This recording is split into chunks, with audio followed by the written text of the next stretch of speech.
Рочиштето за случајот подкуп против лидерот на СДСМ Зоран Заев е одложено откако ниту еден од неговите адвокати не дојде во судот од оправдани причини.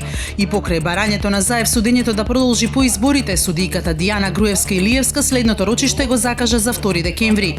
Заев во својство на градоначалник се товари дека од локален бизнисмен побарал подкуп од 163.924 евра за приватизација на државно земјиште. Судењето на членот на Левица и кандидат за пратеник Мариглен Демири, кој се товари за учество на протестите кога беше демолирана Народната канцеларија на председателот, повторно е одложено. Судијката Добрила Кацарска ја критикуваше представничката од Државното правобранителство дека доцна ја доставила проценката за материјалната штета од кршењето на стаклото на канцеларијата. Во Турција денеска се отпуштени нови 15.000 јавни службеници, а со владин декрет затворени се над 500 институции, објавија медиумите. Чистката е поврзана со истрагата за обидот за воен удар во јули. Досега отказ или суспензија заработија 110.000 лица, околу 36.000 се уапсени, а згаснати се околу 130 медиуми.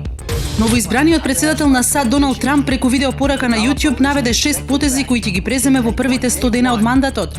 Меѓу нив е повлекувањето на САД од Транспацифичкото партнерство, спогодба што во 2015-та ја потпиша Обама и со која се отстрануваат трговските бариери меѓу 12 земји, а опфаќа 40% од светската економија.